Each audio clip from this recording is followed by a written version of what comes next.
이 종목은 대체 왜입니다. 오늘 시장에서 뉴스가 있었던 종목들 살펴보겠습니다. 먼저 호실적을 내놓은 CS윈드 먼저 볼게요. 3분기 호실적 나왔습니다. 일회성 비용 없었고요.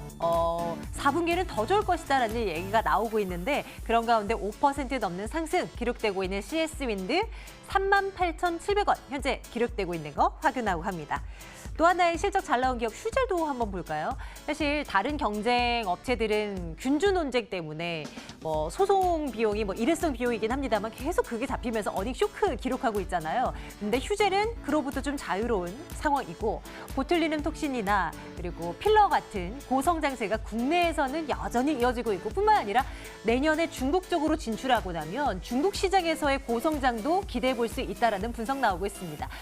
점점 올라가고 있는 최근 한 달 분위기인데요. 오늘은 1.6% 정도의 상승세 40만 원 바짝 다가간 채 진행되고 있습니다. 오이솔루션도 실적이 잘 나왔죠?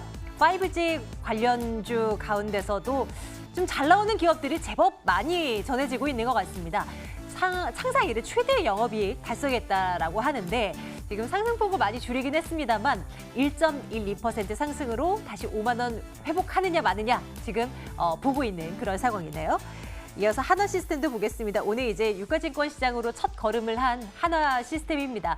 방위산업, IT 서비스를 융합하고 있는 국내 유일한 업체이다라는 평가 전해지고 있고요. 물론 이제 공모가보다는 아래에서 맴돌고 있지만 덩치가 큰 종목이죠. 1조 원이 넘어가는 그런 종목 한화시스템 오늘 첫 번째 발걸음을 띈 이 종목 11,050원 기록되고 있는 것도 확인하고 가겠습니다.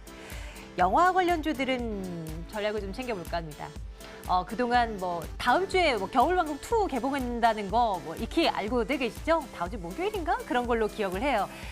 SM 라이프 디자인과 대원 미디어가 겨울왕국 2 관련주로 엮이면서 그동안 정말 날아갔었는데 오늘은 차익 실현 물량이 조금 흘러나오는 듯 보이고요. 그나저나 겨울왕국 2뿐만이 아니라 한국 영화에서도 대대적인 투자가 이뤄진 대작이 하나 곧 나온다고 하는데 올 겨울 영화 산업은 어떨까요? CJ CGV나 제이콘텐트리 같은 영화 관련주들 좀 봐야 된다라는 시각도 있는데 진짜 그래도 괜찮을지 점검해 보도록 하겠습니다.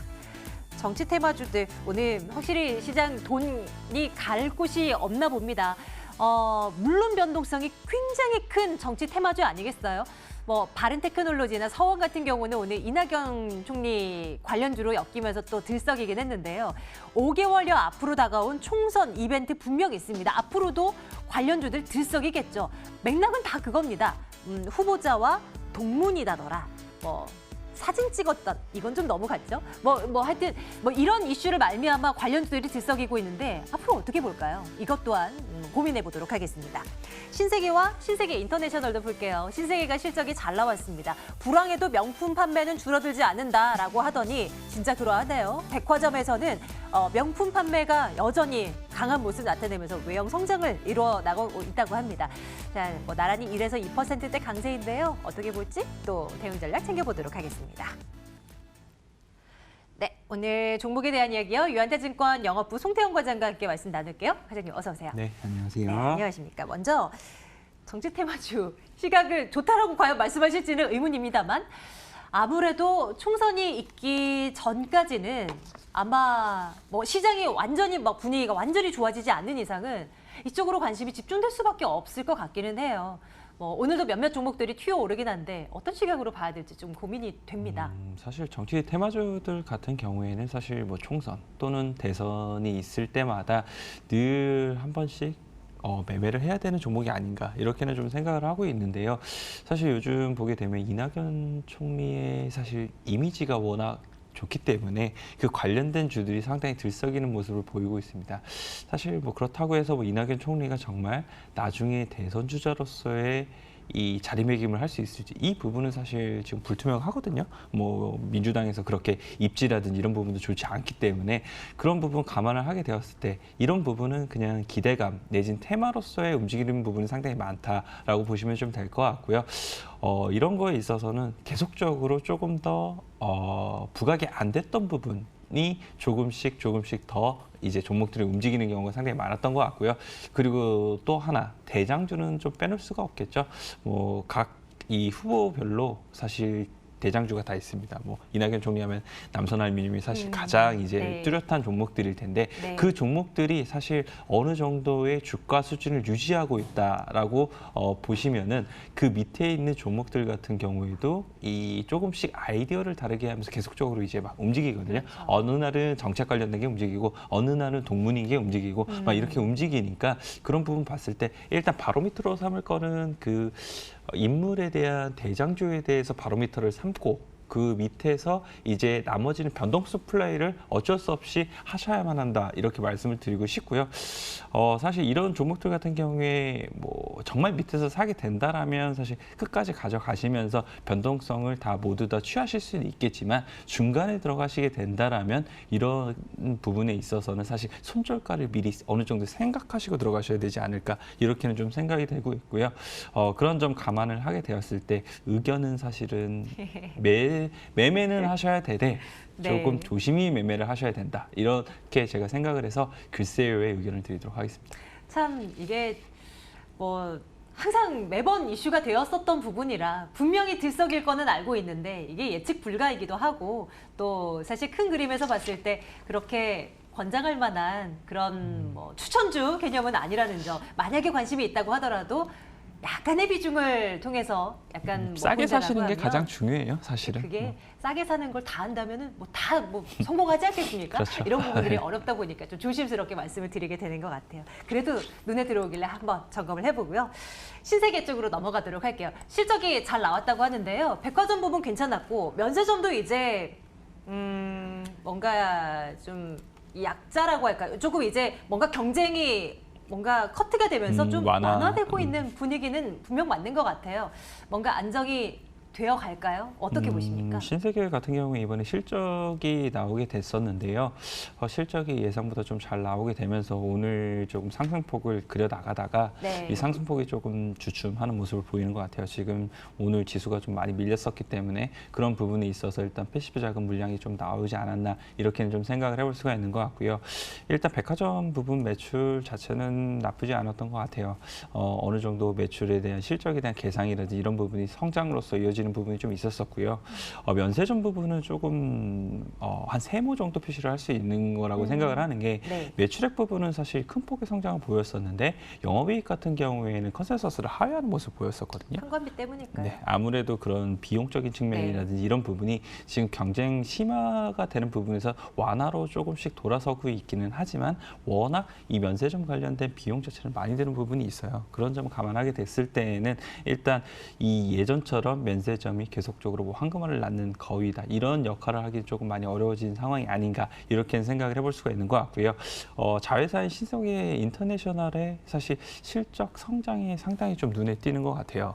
이 화장품 부분에 있어서 상당 부분 영업이익의 성장이 잘 나왔었는데 이 비디비치 관련돼서 계속적으로 10월 달에 매출에 호조를 좀 보였던 부분이 있었었고요. 11월 달에는 광군제 관련돼서도 계속적으로 이런 소비의 확대라든지 이런 부분이 이어졌기 때문에 지금 3분기도 실적이 잘 나왔는데 4분기는 이보다 더 잘 나올 것으로 예상이 좀 되고 있습니다. 그런 점 감안하게 됐을 때 일단 신세계 인터내셔널에서 어느 정도 실적 좀 잘 나와주고 거기에 플러스로 뭐 백화점 매출액이라든지 아니면 뭐 국내에도 이 연말의 소비 시즌이라든지 이런 부분을 감안하게 됐을 때 조금 더 신세계도 상승 여력이 있지 않을까 이렇게는 좀 생각해 볼 수 있는 것 같고요. 네. 그리고 요즘 유통주들 같은 경우에도 분위기가 그렇게 나쁘지는 않아요. 좀 살아나고 있는 분위기였어요. 네. 그런 부분 감안을 하게 되었을 때에는 지금 유통주 쪽으로 수급이 좀 많이 비어 있을 텐데 그렇게 기간이라든지 이런 부분에서 패시브 자금이 들어오게 된다라면 사실 가격에 관계없이 움직일 수 있는 요소는 충분히 생길 수 있다 이렇게 보시면 될 것 같습니다. 투자 의견 좋아요 주시는 거네요. 네, 좋아요 의견을 드리도록 하겠습니다. 네, 좋습니다.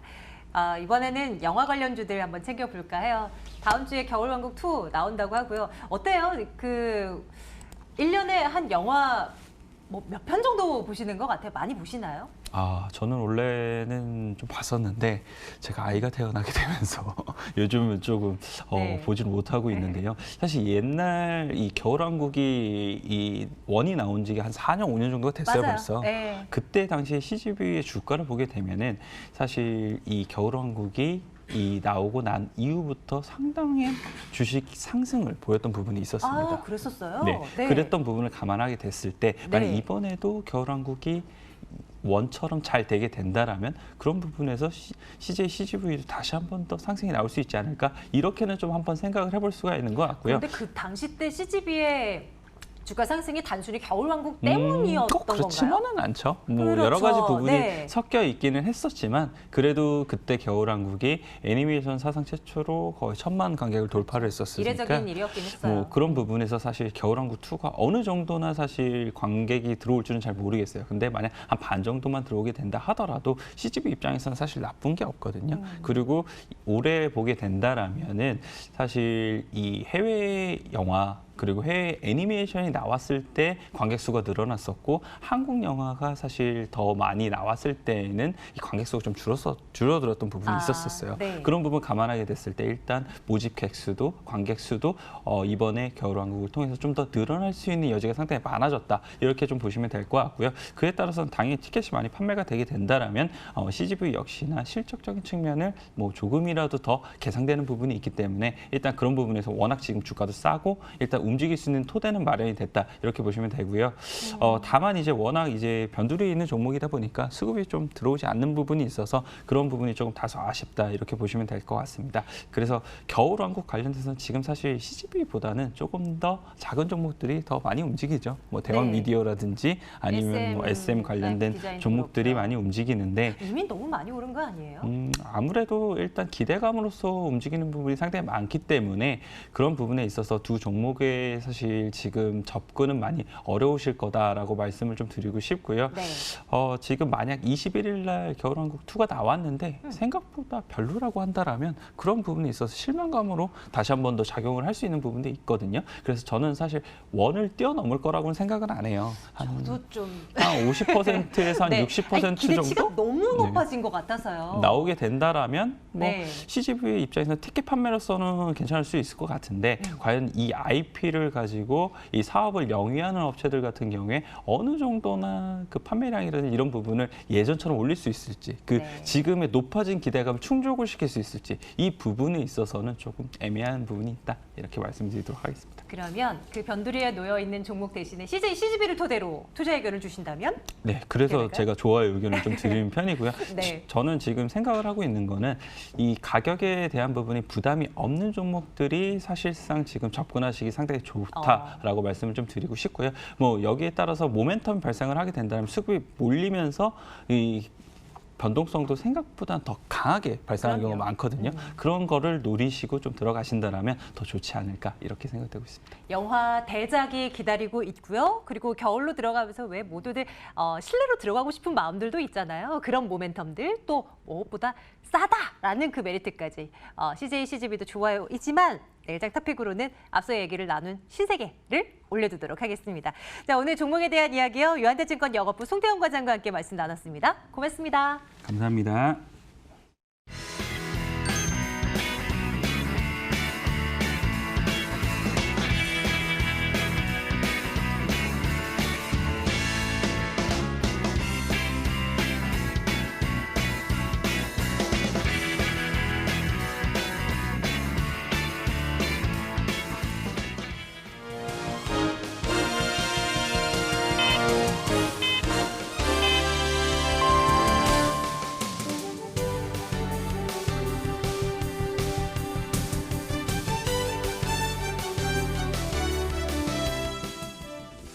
(11월 13일) 수요일 거래가 마쳤습니다. 간밤 트럼프 대통령이 미중 무역 협상에 대해서 기대감을 소폭 약화시켰고 홍콩 시위까지 상황이 더욱더 악화되면서 부정적인 영향을 받았던 국내 증시였습니다. 특히 코스피가 총 상위주 중에서 SK하이닉스와 삼성 SDI를 제외하고 모든 종목이 파란불이 들어왔고요. 기관들이 강하게 매도세를 출하하면서 지수 역시 많이 눌렸던 하루였습니다. 코스닥도 코스피 대비해서는 지수가 조금 낮긴 했지만 상황이 별반 다르진 않았습니다. 코스닥은 매지온을 필두로 시총 상위주들 셀트리온, 헬스케어, HLB가 모두 강하게 빠지면서 지수 역시 좀 많이 빠졌던 하루였는데요. 종합주가 지수부터 마감가 체크해 보도록 하겠습니다.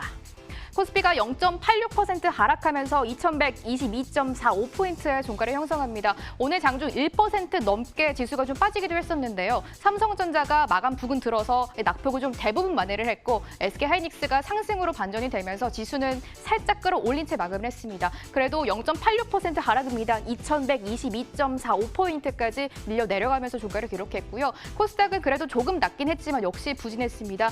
0.5% 하락하면서 661.84포인트의 종가 형성합니다. 오늘 하중이 660선 테스트 구간에 놓였는데요. 그래도 660선에 지지하긴 했습니다. 661.84포인트의 종가를 형성했습니다.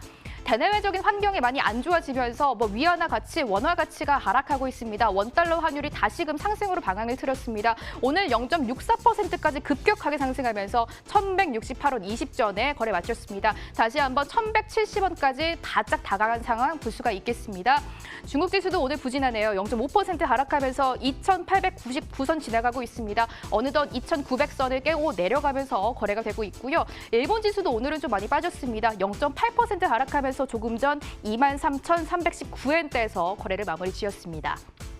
홍콩 시브가 계속해서 격화되고 있습니다. 항상지수가 오늘도 많이 빠지고 있습니다. 월요일 날 2.6%까지 급락하면서 거래를 마쳤고 어제장 그래도 조금 만회하면서 강보합권 정도를 유지하면서 거래를 마감 지었는데요. 오늘 다시금 급락하고 있습니다. 항생지수가 2.21%까지 빠지면서 현재 26,486엔대에서 거래를 되고 있습니다. 국내 증시 수급 보겠습니다. 화면으로 가보시죠. 유가증권 시장입니다. 3거래일 연속해서 쌍끌이 매도 나옵니다. 외국인들이 754억 원 팔아내고요. 기관이 거의 2천억 원 가까이 대량으로 매물을 던지는 모습입니다. 연기금과 금투에서 강하게 물량 빼내고 있습니다. 개인홀로 2,334억 원 매수하는 모습입니다. 코스닥 시장 이동해보시죠. 역시 쌍끌이 매도고요. 기관과 외국인 모두 팔아냅니다. 기관이 특히 조금 더 물량 많이 빼내는 모습 750억 원 가까이 매도하고 있고요. 개인이 1,303억 원 매수하면서 코스닥 시장을 좀 방어하는 모습 보였습니다. 특징적인 섹터 지금부터 체크해 보겠습니다. 증권사들은 HDC 아시아나를 벌써부터 승자의 저주가 나타날 것이다라고 조금 부정적인 시각으로 바라보고 있는 상황입니다. 현재 아시아나 항공이 좀 부채가 많은 데다가 건설과 항공이 만나는 시너지 효과가 조금은 의심스럽다라고 부정적인 레포트를 내놓고 있는 상황인데요. 어제장 아시아나 IDT부터 금호산업 그리고 HDC 현대산업그룹 개발 그룹주들이 일제히 강한 모습을 전해드렸습니다. 특히 에어부산이 상한가를 기록했고 월요일과 화요일 아시아나 IDT가 상한가를 기록했고 어제도 추가로 상승이 나왔었는데요. 오늘은 하루 만에 전체 다 반락을 된 모습 보실 수가 있겠습니다. 아시아나 IDT가 16%까지 급락하면서 차익 실현 매물 강하게 소화하고 있는 구간이고요. 에어부산도 14% 가까이 빠집니다. 금호산업 우선주도 어제 이어 추가 하락이 나오네요. 10% 하락하면서 거래 마쳤습니다. 현대산업개발도 3%대 하락, 그리고 HDC 아이컨트롤스가 또 어제 상한가를 기록했던 종목이었는데요. 하루 만에 강하게 반락되면서 내려가고 있는 모습입니다.